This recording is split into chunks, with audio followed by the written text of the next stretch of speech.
শিক্ষক পদপ্রার্থী থেকে শুরু করে রাজ্যের সাধারণ ভুক্তভোগীদের অভাব অভিযোগ শুনতে সল্টলেকে জনতার দরবারে বসলেন মুখ্যমন্ত্রী শুভেন্দু অধিকারী। সোমবার পূর্ব নির্ধারিত সূচি মেনে সকাল 10টা নাগাদ সল্টলেকের বিজেপি কার্যালয়ে পৌঁছে সরাসরি বৈঠকে বসেন তিনি। রাজ্যে নতুন সরকার গঠনের পর মুখ্যমন্ত্রীর এই সরাসরি জনসংযোগ ঘিরে সাধারণ মানুষের প্রত্যাশা এখন তুঙ্গে। এদিন সকাল থেকেই কার্যালয়ের বাইরে ভিড় জমান রাজ্যের বিভিন্ন প্রান্ত থেকে আসা অজস্র মানুষ। চাকরি প্রার্থীদের পাশাপাশি নানাবিধ প্রতারণা, ব্যক্তিগত ও সামাজিক সমস্যা নিয়ে প্রশাসনের সর্বোচ্চ স্তরের হস্তক্ষেপ চাইতে হাজির হন বহু সাধারণ নাগরিক। কার্যালয়ে বসেই একের পর এক প্রতিনিধি দল ও সাধারণ মানুষের মুখোমুখি হন মুখ্যমন্ত্রী শুভেন্দু অধিকারী। প্রত্যেকের অভাব অভিযোগ মন দিয়ে শুনে তা দ্রুত সমাধানের আশ্বাস দেন তিনি। সল্টলেকে মুখ্যমন্ত্রী জনতার দরবার চাকরি প্রার্থী থেকে সাধারণ মানুষের উপচে পড়া ভিড়, অভাব অভিযোগ শুনতে তৎপর শুভেন্দু অধিকারী।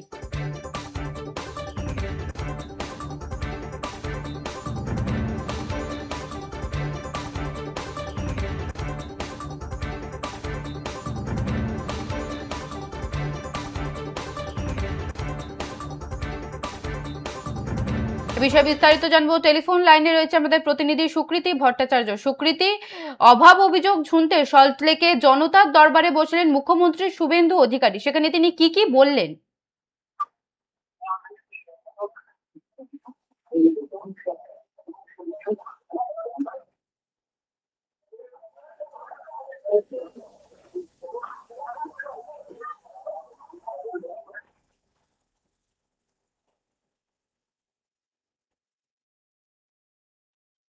সুকৃতি, সল্টলেকে জনতার দরবারে বসলেন মুখ্যমন্ত্রী শুভেন্দু অধিকারী, সেখানে তিনি কি বক্তব্য রাখলেন? দেখো, তোমাকে প্রথমেই বলি যে এই জনতার দরবার, এই যে অনুষ্ঠান, অর্থাৎ জনতাদের সঙ্গে একেবারে মুখ্যমন্ত্রী সরাসরি কথা বলা, এই নিয়ে দ্বিতীয়বার এই অনুষ্ঠানটা। এবং তোমাকে জানিয়ে রাখবো, বলা যেতে পারে মুখ্যমন্ত্রীর নির্দেশে কোন রকম সংবাদ মাধ্যমে এই জনতার সময় কথা বলার সময় মুখ্যমন্ত্রী সেই সময় অন ক্যামেরায় কিছু রেকর্ড করতে পারেন না তারা, তার কারণ এটা মুখ্যমন্ত্রীর নির্দেশ আছে। কিন্তু কি দেখা গেল, আজ সকাল 10টা নাগাদ সল্টলেকের বিজেপি কার্যালয়ে এসে পৌঁছান মুখ্যমন্ত্রী শুভেন্দু অধিকারী। পূর্ব নির্ধারিত সূচি মেনেই কার্যালয়ে প্রবেশ করেন তিনি, বৈঠকে বসেন। এবং আজকের এই জনতার দরবার কর্মসূচি কেবল আজকে শুধু চাকরি প্রার্থীরা আসেনি, তার কারণ আজকে দ্বিতীয়বারের এই জনতার দরবারে চাকরি প্রার্থীরা, চাকরি হারারা, তাদেরকে কিন্তু মুখ্যমন্ত্রী ডেকেছিলেন। কিন্তু দেখা গেল শুধু চাকরি প্রার্থী বা যাদের চাকরি হারিয়েছিল সেই আদালতের নির্দেশ অনুযায়ী শুধু তারা আসেননি, তার সঙ্গে ভিড় জমিয়েছিলেন অসংখ্য সাধারণ মানুষ।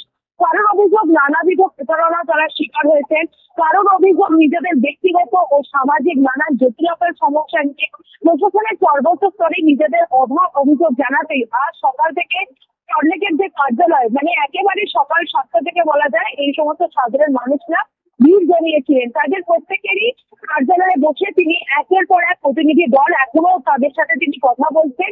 দুপুর 12টা পর্যন্ত এই কথোপকথন চলবে মুখ্যমন্ত্রীর সঙ্গে।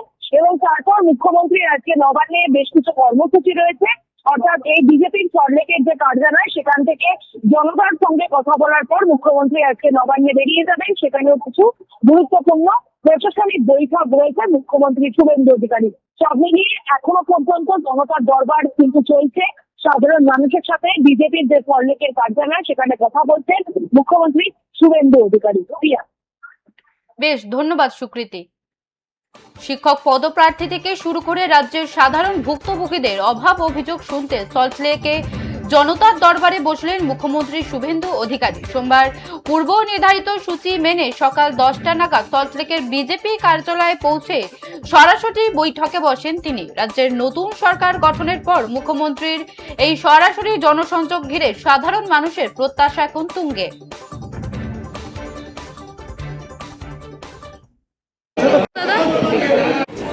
আমরা এসেছি জনতা দরবারে পশ্চিমবঙ্গের যে ভোকেশনাল ডিপার্টমেন্ট ওয়েস্ট বেঙ্গলের, যেটা 10+2 এবং 8+ যে লেভেল, সেখান থেকে। তো দীর্ঘ আমাদের 21 বছর কমপ্লিট হয়ে গেছে, তো সেই জায়গাটা আমরা স্থিরতা বা স্থায়িত্ব পাইনি। পূর্বতন সরকার যিনি ছিলেন অনেকবার আমরা গেছি, সেখানটা আমাদের কোনো কর্ণপাত করেনি। তো আমাদের সরকার যখন এসেছে আমরা আশাবাদী যে আমাদের সরকার জাতীয় শিক্ষানীতি চালু করে আমাদের একটা স্থায়িত্ব জায়গা নিয়ে যাবে, এটা আমরা সবাই আশাবাদী। আর আমাদের টেকনিক্যাল যে কাউন্সিল বা প্রফেশনাল যে টেকনিক্যাল কাউন্সিল, সেই টেকনিক্যাল কাউন্সিল যে দুর্নীতি মানে সরকার আমাদের সরকার সে সমস্যাকে দেখে। তারা কি করেছিল? তারা কোনো কিছুই করেনি, কোনো কিছুই করেনি তারা, মানে যেটুকু করেছে সেটুকু নিজেদের সব আগে বুঝিয়েছে। কারা?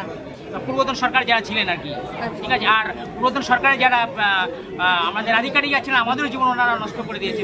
দাবি নিয়ে আপনারা এসেছেন কি? দেখুন, আমাদের দাবি একটাই যে যোগ্য চাকরিহারারা যারা রয়েছে তাদের প্রতিশ্রুতি দিয়েছিলেন মাননীয় মুখ্যমন্ত্রী তৎকালীন বিরোধী দলনেতা থাকাকালীন। আমরা চাইব সেই প্রতিশ্রুতি পূরণ হোক, যোগ্য চাকরিহারাদের সকলের চাকরি সুনিশ্চিতকরণ হোক এবং রাজ্যে যারা যোগ্য শিক্ষাকর্মীরা রয়েছেন, যারা এতদিন প্রায় 14-15 মাস ধরে বেতনহীন, তাদের অভাব অনটনে দিন চলছে, তাদের দিকেও নিশ্চয়ই রাজ্যের মুখ্যমন্ত্রী তাকাবেন এবং কিছু ভাববেন বলে আশা রাখি। 31শে আগস্ট আমাদের চাকরির মেয়াদ শেষ অ্যাকর্ডিং টু সুপ্রিম কোর্ট। আমরা চাই না যে যোগ্য শিক্ষক শিক্ষিকাদের যেমন বেতন বন্ধ হোক, তারপরেও আর সেরকমভাবে শিক্ষাকর্মীদের জন্য কোনো ব্যবস্থা নিশ্চয়ই করা হোক, কারণ তাদের সংসার চালানো অতি কষ্টের হয়ে উঠেছে।